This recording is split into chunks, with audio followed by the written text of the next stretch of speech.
Kandidati për deputet i Partisë Demokratike në qarkun e Korçës, Kristiano Koçibelli, me anë të një statusi në rrjetet sociale, ka falenderuar votuesit për besimin e dhënë. Por në këtë status, Koçibelli shpreh edhe disa pakënaqësi nga kolegët e tij brenda Partisë Demokratike, teksa shkruan se ajo e listës së mbyllur çireshe në fushat jo për partinë, por për listën e hapur. Referuar listës së mbyllur të Partisë Demokratike për qarkun e Korçës, ajo e listës së mbyllur rezulton të jetë Ledina Alolli, pasi është e vetmja femër në listën e mbyllur e përbërë nga Ivi Kaso dhe Ledina Alolli, e pasuar nga Bledion Nallbati. Kristiano Koçibelli, i cili ka edhe një lidhje familjare me kandidaten e listës së mbyllur, tashmë të zgjedhur deputete Ledina Alolli, i ka drejtuar asaj gishtin për një fushat të pabarabartë. Siç shkruan edhe vetë, Koçibelli thotë se bëri një fushat të dinjitoze për të siguruar sa më shumë mandate për Partinë Demokratike.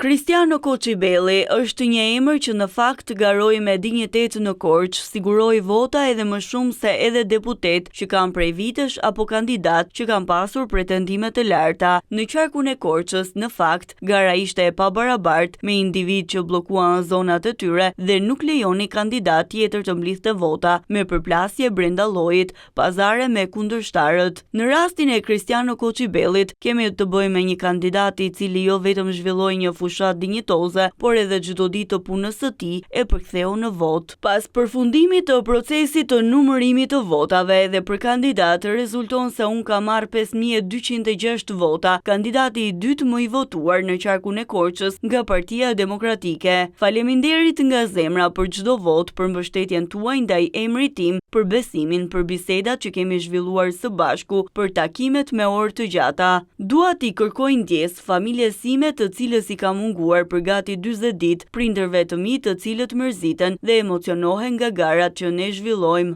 Nga kjo fushat mësova shumë, pash një realitet tjetër që nuk e kisha menduar ndonjëherë, njoha njerëz të rinj dhe mbi të gjitha, njoha më mirë ata që kanë pasur njohur vite me radhë, gjatë gjithë fushatës, u përpoqja të isha vetvetja, një njeri që bën garën me dinjitet, i rrethuar me njerëz me reputacion dhe të respektuar për komunitetin, fushat pa fyerje dhe pa ofendime, fushat ku synimi i kryesor ishte të prodhonim sa më shumë mandate për Partinë Demokratike, por jo të gjithë e bën këtë si unë, ajo e listës së mbyllur çireshe në fushat, jo për partinë, por për listën e hapur. Miq, unë do vazhdoj të jem përsëri i njëjti, i dashur me komunitetin, i përkushtuar për Korçën dhe Shqipërinë. 5200 falënderime për secilin prej jush, jam mirënjohës në pafundësi për besimin e dhënë, shkruan ndër të tjera Koçibelli.